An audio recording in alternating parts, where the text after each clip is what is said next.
رکفتنا شنگاله کو نزدیک 4 سال سرویرا در باز بن برف کی و مرگه یانجی مایه بونای تجربه کردن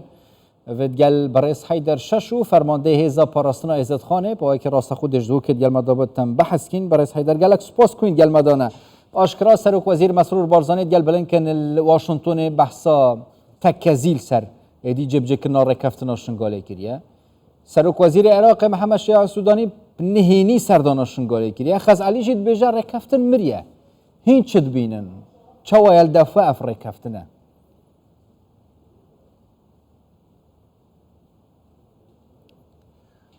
قالك سباس براسيجي يعني هكا ام بيجن مسألة اتفاقيات شنغارو هر اتفاقيات دتري العراقي دا بونا جهيجو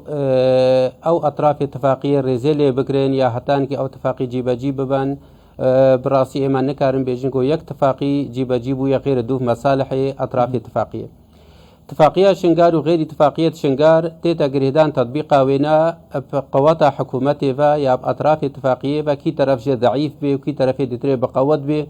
كي طرف قبول بك وكي طرف ديتري قبول نكا يعني اتفاقي فانا قريتا سروينا كخصمتا خلق شنغار وام آليتي ببينين كو خصمتا خلق شنغار بيتا كرين يا خصمتا اوی خلکی بیت کرن آوا کرنا جی واندا یا آلیت کن ببینین وگو هم پیکاتی العراقی عمل خلک شنگار و ملتی ازدی بنیرن ابا دوری مسئله اتفاقیات دواننا براسیل دیتنا مدا هر اش ماده 140 ماده دستوری کل دستوری عراقی دا هاتیا دا مزراندن و حتی نهان که ابا 16 17 سال سر درباز بون مثلا ماده اتفاقية شنغاري جي الديتنا مدا قال لك فرق الماده 140 ناكا جبرجو هر وقت حكومتها عراقي حكومتك بقوات به هيج احتراف بالتزاماته اتفاقيات نقبينوان وهرما كردستان هناك يعني هين بين جبر بينا بهوريك بينا ما يقول اتفاقية شنغار جيبا جيب بيه يعني نوع تجيب جكرن لمايا يعني بالتأكيد فقرنا وسر ركفتني از بحثا وچه زانياري هنا بو چي سودانی سردانا شنگاله کریاد گل که جویای بحثا چه کرینه؟ والله سردانا بريس سروكي وزير عراقي يعني بريس سوداني لموصل محافظة موصل او قالك مسألة بيجمة برنامج هبون هر داخل محافظة موصل دا وهر وهان كي سردانا ناحية ربيعة جي كريا وديتنا مدى سردانا شنغاري جي وقت هاتيا كرين لان جبرقو محقول دينا وبيجن ولا سروك وزير هاتي موصل وهاتي الربيعة وهر دفاري ديتري سردانا شنغاري نكا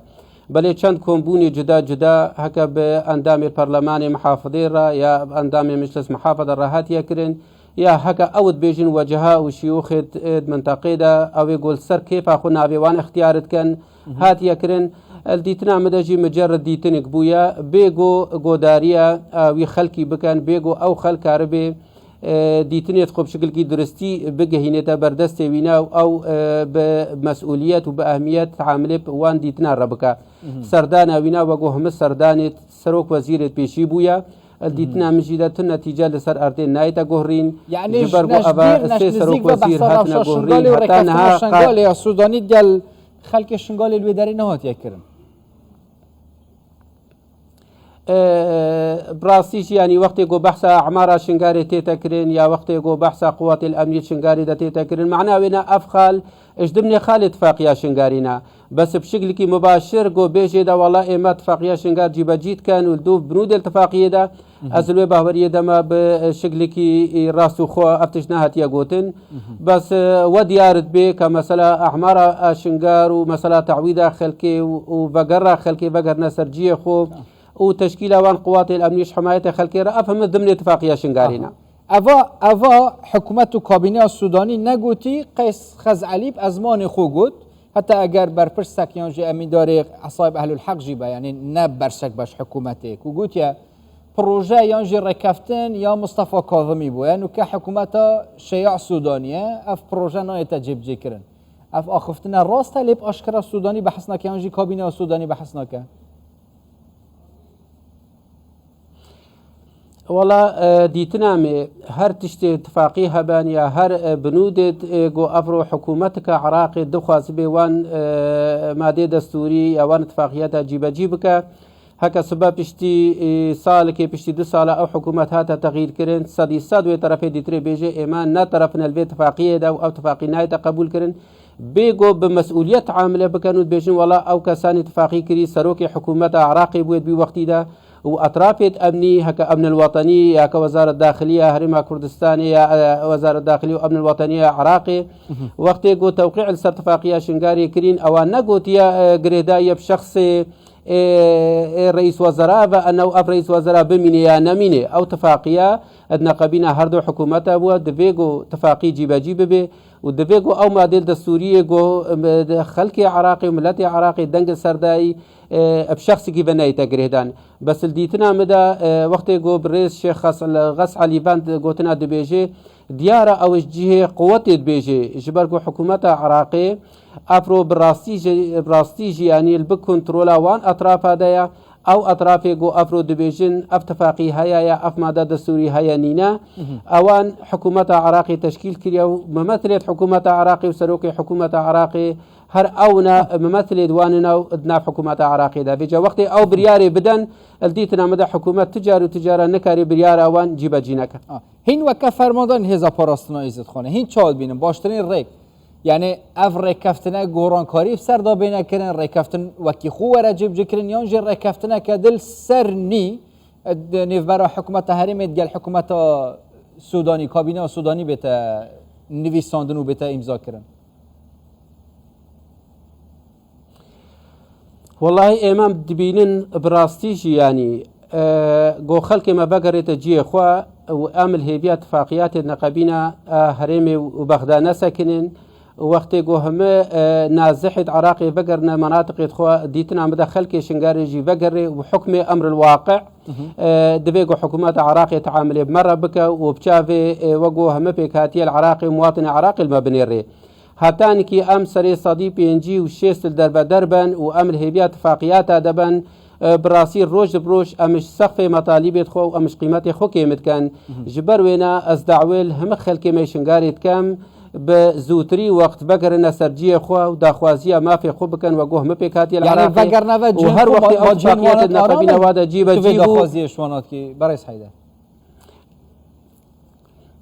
والله إما مجبور نقول تحمل مسؤولية بكان هكا آرام بان يا هكا آرام نبنجي دبيجو أم الجي خو بقرن وأم بجي خو بين جرهدان وأم تهبيات اتفاقيات نامين جبرجو هكا نعارامي كبي أو نعارامي شوان طرفت جو اتفاقية تشيت كانوا بسبب خلاف النقابين وان دون عارامي تشيت بي هكا صار مثلا خلق شنغارا ببري شنغارو خلق شنغار آرامي تدا هياو أزلوا بهورية ده ما هي مشاكل تدانينا جبرجو أو سري صدي بينجيه جو أمد بيجن بقراي شنغار هكا نشبر مسائل السياسية واتفاقيات السياسية بو أديتنا مدى سري صدي ده جوان مشاكل نها هيجي ندمان بس مجاره کدم تایباتی جیک شخالند نوار رکفتنا شنگال دهاتینه دا مثلا دنا 2500 خلک شنگال بیات نوا رزن پلیس فدرالی دا لیشیناوان 2500 اندن کو نه خلک شنگالینه کتینت نوا رزن پلیسان دا سروی مجاره و زانیاری که او 2500 نوینوان هاتینه نویسین او جی بین دامزراندن ارکی پاراستنا شنگالی به ناف چپس تویوانا و بیتا گرتم تایباتیش گریدای رزین پولیسین فدرالی براستی دیتنا مدا نا ابا هکا هاتبه گوتنجی بزدوری راستیه جبرگو او 1500 ایگو هاتی دامزراندن خلک شنگارینا که سه وجبه چونه هر وجبه که 500 بس بمخابني بس بيشم قالك بربرسا جي هكا بربرسا جي طرف اتفاقية بان يا هكا بربرسا دزجهد أمني بان نابي وان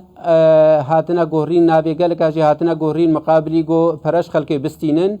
وبراسي جي دليل وإثبات جي ما هنا كخلكي فردا يا وان أطرافها هتان كي نابي وان بين جورين واحتمال قهشتيا $5000 وزيادة ترجي كنابكي بكبت نابي جهكي دتري راستا اف نافجي وقت هاتينا اختيار كرن براسي نفس شكل عادل هاتنا اختيار كرن اجبرغو توجيهات السياسي بنو اطراف السياسي هركش خورا قرتن بس بسروي ناجيدا جار كادتري وان طرفا تداخلي تكرو او ناف مقابلي ايجو نبوسي واني ضعيف براسي جي مقابلي فرش خلقي بلنغاز ببان او نافتينا غورين گۆڕانکاری تێدەچێت بێ بەس ئەم بێژن 2500 ناف غێری خەڵکی شنگار کەتنە جێواندا ناڕاستی دیتنامەدا ئەبنا دووری ڕاستیە نوکە چەند کەس کەتینەت ناڤ ڕێزێن پۆلیسە فەدرالیش خەڵکی شنگالێ شوان 2500 کو بڕیار سەرهات بودان ئەو 500 وجبابەری دەست بکار بووە ناحیا سنوونێ و هەروەهان کێل شنگاریدا دەست بکار بووە 500 دیترێژی ئەوژی حەسەبی معلوماتی ما چوونە تدریباخۆکرینە و احتمال استحقاقی خوەرگرتیە دەوراسەیەژی چوویە بەس هەتا نهانکێ احتمال جیبەجی نەبوو بێ بەس ئەو هەزارێ دیتر کەش ئەسلێ 2500 هاتیە بەرچاوکردن بەس هەزارێ دیتر هەتا نەهانکێ دیتنا مداوێ متاجرە پێ بێتەکردن و نابوو گۆڕین و ئەو ناویلوی هەزاریدا بەردەوام بێت بەڕێز حەیدەر شەش و فەرماندەی هێزە پاراستنا عیزەتخانێ پۆیکە ڕاستەخۆش نویسینگەمەش دوو کێت گەلمەکە بوون گەلک سوپاس بووە